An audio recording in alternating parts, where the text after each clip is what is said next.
Hey there, my name is Coach Maddie. I am your weight loss expert for the day, and I want to share a story with you about my weight loss journey. So recently I was sick. I came down with the flu. It hit me really hard and it lasted for 2 weeks. Usually I get sick for 2 days. So this was very unusual, very uncommon, and it really threw me off. And it kind of put a wrench in my normal routine in my day-to-day life.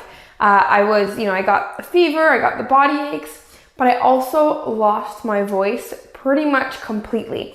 And I'm a coach, so all I do is talk all day. So not only couldn't I do and have the energy, to go to the gym like I normally do, to get my workouts in, to go for a walk, I also couldn't talk. I couldn't even work. And so I went from being super regimented and structured and on point and in my routine to doing absolutely nothing and sitting on the couch all day like a vegetable with my eyes half closed, watching reality TV show.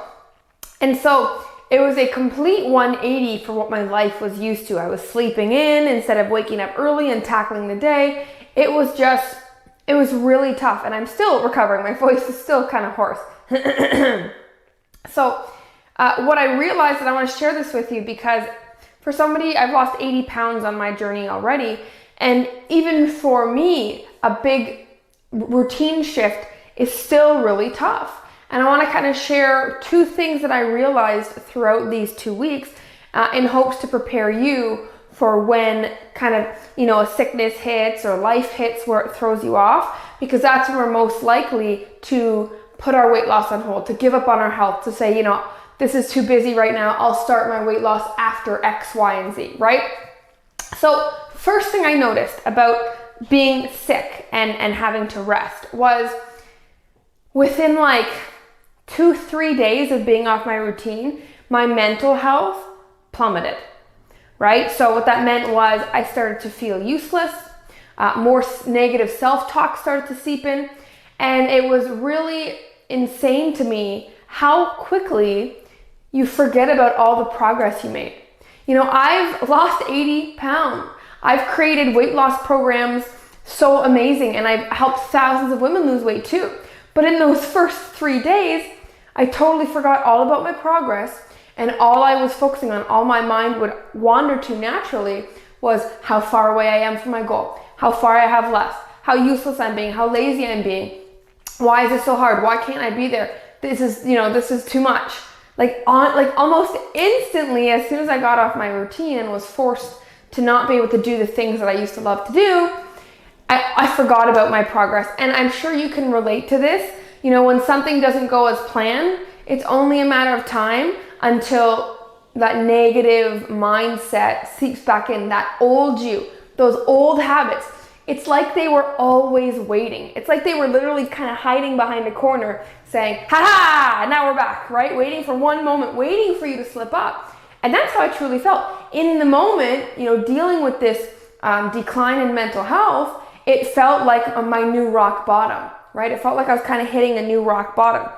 Now, in hindsight, I can tell you that new rock bottom was nowhere near my old rock bottom. So there is progress. There's tons of progress, but in that moment, all I could think about is how far away I was from any progress. I forgot about how awesome I did, how far I've come, how much work I've put in. I forgot about all of it almost instantly, within a couple of days. Years of effort and time and energy, and I totally invalidated it because of my poor mental health state, just because I fell off routine. And so what I learned from that is that old you is really always there. You cannot stop fighting. You cannot take a break. You cannot rest. When we say we're tired, we're burnt out, we're going to take a break, we're going to pause, rest isn't worth anything unless it is earned. And when I got sick, that rest was not earned. And so because it was not earned, I did not appreciate it. My mind was not busy and stimulated and relaxed. It was going over everything I have to get done, everything I should be doing, everything I'm falling short on, my to-do list. And so rest is not worth anything unless it is earned.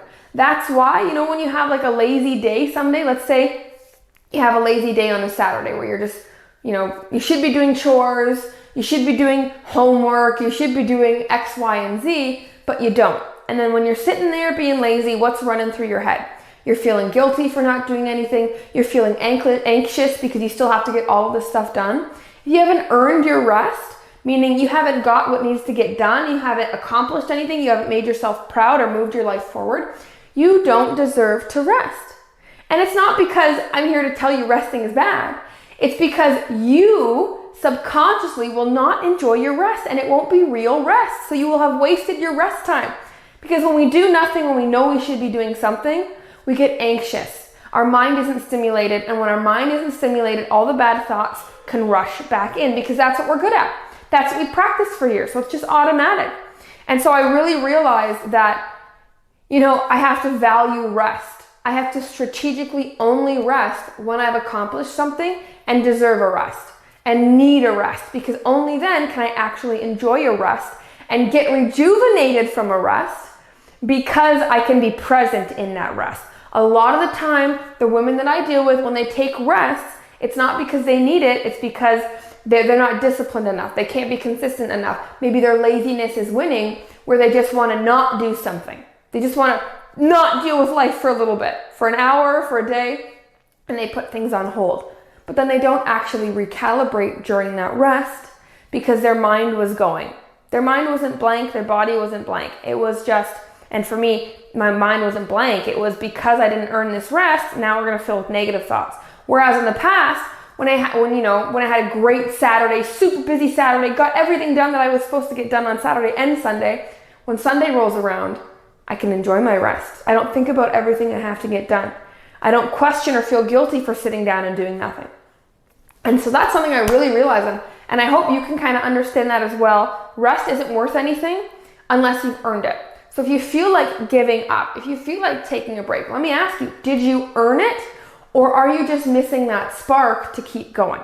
Because I can tell you, if you're feeling off right now, resting is probably going to make the situation even worse, because now you have nothing to do or to distract yourself with. And then everything you're not doing will become even louder in your head. If you thought you were tough on yourself and you beat yourself up beforehand, go around and sit and do nothing all day, and those voices get louder, which is what I realized. So I want to impart that wisdom on you. Take a break only if you've earned it. And earning it can be many different things. It can be a very, very small accomplishment or a huge accomplishment. There's a huge scale. Don't think it means you have to go be a rocket scientist or cure cancer. That's not what I'm talking about. Little steps. Oh, I finished all my water today. Okay, I deserve to watch one TV show, right? It's a give and take like that. So that's the first thing I realized while I was sick these past 2 weeks. Second thing I realized is that within the first 3 days of being sick, I felt like garbage. Like my body, I started to get swollen. I got more poofy. I couldn't see the lines on my body like I could normally see the definition. And again, that negative self-talk set in.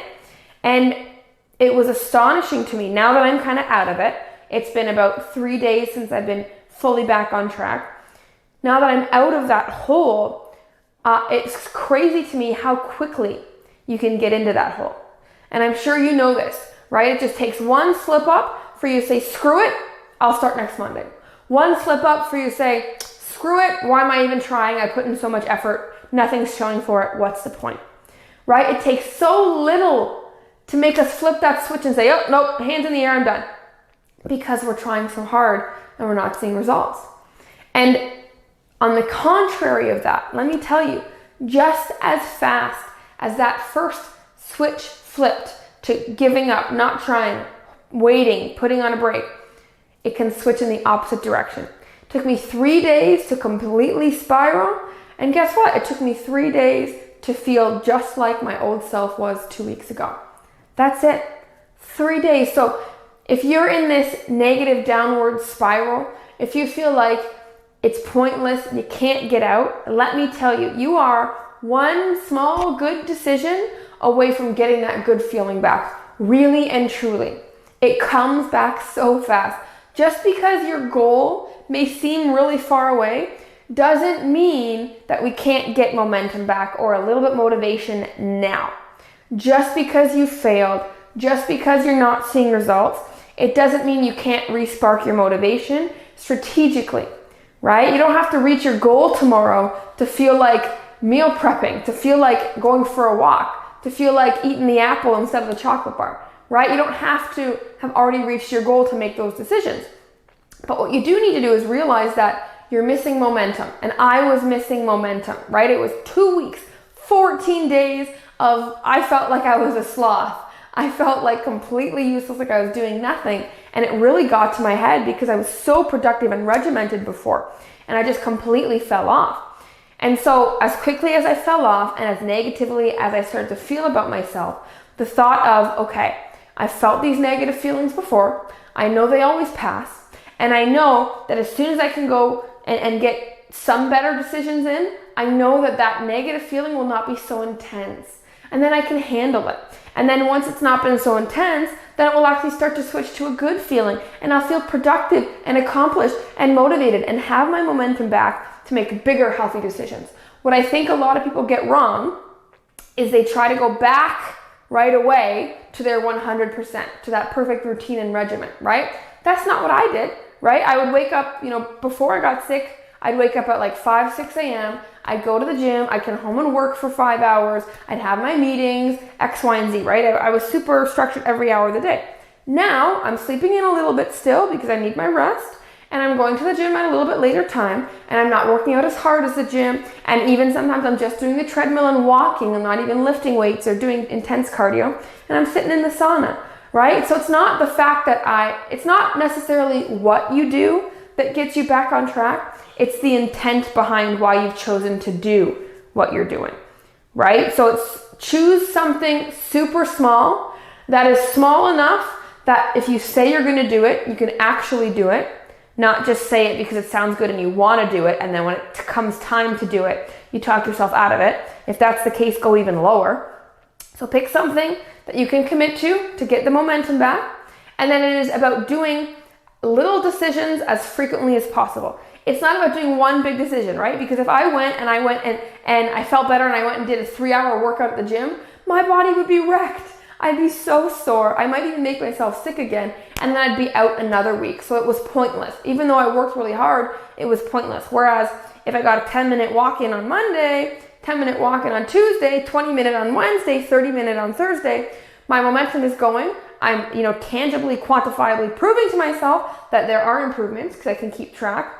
And I'm feeling better because I'm intentionally doing something for my health. So all you need to do is small decisions, small good decisions, as close together as possible to get your momentum back. And then I promise you, you will feel back on top of the world. Okay? So I hope this was useful to you. This is kind of what I was personally going through over the last 2 weeks. It was a crazy roller coaster, but I learned a lot and I really wanted to share that with you today. If you did like what I was talking about, if it resonated with you, if it was helpful at all, please like, comment, and subscribe. And you can turn on that bell notification button as well so you never miss another video. And I cannot wait to see you on the next video. If you want more information, more tips and tricks, you can also head over to fitqueen.com for all my free weight loss tips and tricks there. And I will see you on the next video.